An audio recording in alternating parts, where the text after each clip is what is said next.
কেমনে করে ধরে আমার কাছে পর্যন্ত আমি উন্না কাটছি কাউসি বাবু পড়ে গেছে নিজে আমিও পড়ে গেছি। ফাঁসি আগে আগে ফাঁসি কাটছে তাইতে হারাইয়া ডাক দিছে। আগে ফাঁসি খুলে তারপরে কেটে তারপরে মানুষজন ডাক দিয়েছে, তাই তো? আমার বিয়ের পরে 1 বছর থাকছে দাদি হাসুরির ঘরে, ভাঙ্গা ঘরে, মানুষের কথা হই না।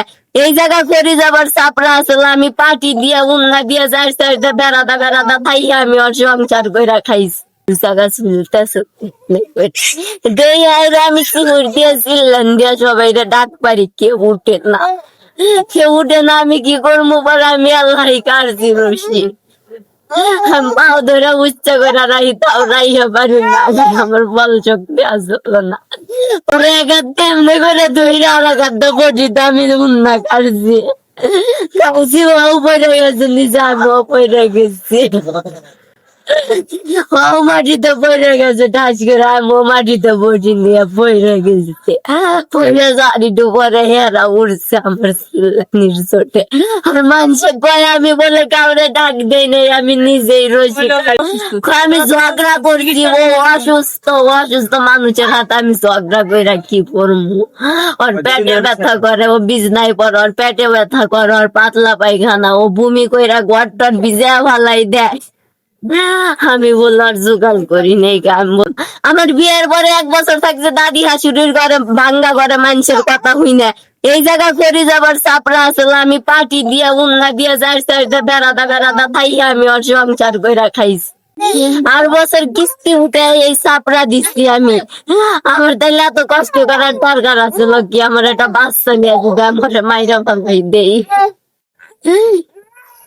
আমার মাথায় দুনিয়ার টেনশন আছে, আমার পোলায় আসুক, আমি আসুক, ও আসুক, যার বাঙ্গা ম্যাগনেট আছে বাঙ্গা নাইমা পয়রা যাইতাছে, ও সব সময় এখানে নিয়ে পেশাল পারে, টেনশন করে।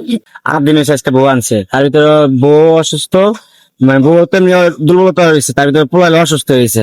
আপনার পোলালে পাতলা হয় না, বাপের পাতলা হয় না। তার ভিতরে মানুষের কাছে গেছিল টাকা আনতে চাইছে, মা জানে কাজ করে, ওখানে গেছিল, অনেক টাকা না করছে। আমার কাছে রাত করে ফোন দিয়েছিল, আমি কইছি সকালবেলা দিয়ে মনে পরে টাকা পয়সা পাইনি, ছিল দুশ্চিন্তায় ছিল, তাই? হ্যাঁ দুশ্চিন্তা ছিল। আর নারায়ণ পেড়াতে পোলা কান দিয়ে ওষুধ এনে দিতে পারে না, ওই রাগে জিদের ঠেলালো এই কাজ করছে। আচ্ছা, তার ওয়াইফ কোথায় ছিল তখন? ও ওয়াইফে ঘুম পাড়াইছে, আর বাচ্চা তো আমরা প্রতিদিন লাইট জ্বলা রাখে। বাচ্চার কত বছর বয়স?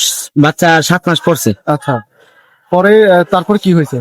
তখন ওর তো ওর পরে থেকে আপনার সারা বাতি আর জ্বলা থাকে। আর যখন মারা আপনার যখন কাজ করছে, বউপুরান প্রায় 11 সময় বাড়ি যাইছে, আইয়া বউপুরানের লোকে থাকে ঘুম পাইয়া, আপনার ঘুম পাড়াইয়া লাইট নিবাইয়া, লাইটের উপরে আপনার আবার গামছা বললে কি পাঠাইছে, তার শুনলাম। লাইটের সাথে না ফ্যানের সাথে? লাইটের হচ্ছে ফ্যান, লাইটের সাথে। লাইটের সাথে। ওই লাইটের সময় ঘরে আন্দার কইরা, ঘরে তো বাচ্চা বলো না, সারা রাত আন্দার করে পরে এই কাজ করছে। তখন কি বউ ভিতরে ছিল? হ্যাঁ, বউ ঘুমে তো ছিল। পরে বউ হঠাৎ করে লাইট নিবে, পরে লাইট জ্বলে এই অবস্থা। পরে বউ কাইটটা নিচে না হারে, পরে সবাই ডাক দিছে, রাইনা মাথা ভাঙি। ফাঁসি কি আগে খুলেছিল নাকি আগে মানুষজন ডাক দিয়েছে? ফাঁসি আগে আগে ফাঁসি কাটছে তাইতে হারাইয়া ডাক দিছে। আগে ফাঁসি খুলে তারপরে কেটে তারপরে মানুষজন ডাক দিয়েছে, তাই তো? হ্যাঁ। ততক্ষণে কি মারা গেছে এখন কিছু? তা তো বলতে পারলাম না, আমি আইছি একটা তো। আপনি কতটুকু জেনেছেন ফাঁসি দিয়ে কেটে ফেলার পরে তারপরে কি মারা গেছে? জানছিল দাবাইয়া জানছিল, মানুষ যারা আসলো পাশে তারা বললো জানছিল। পরে আত্মা ঠান্ডা হয়ে গেছে, পরে মারা গেছে। হ্যাঁ মারা গেছে। এখন কি পোস্টমর্টমে নিয়ে গেছে? হ্যাঁ পোস্টমর্টমে নিয়ে গেছে।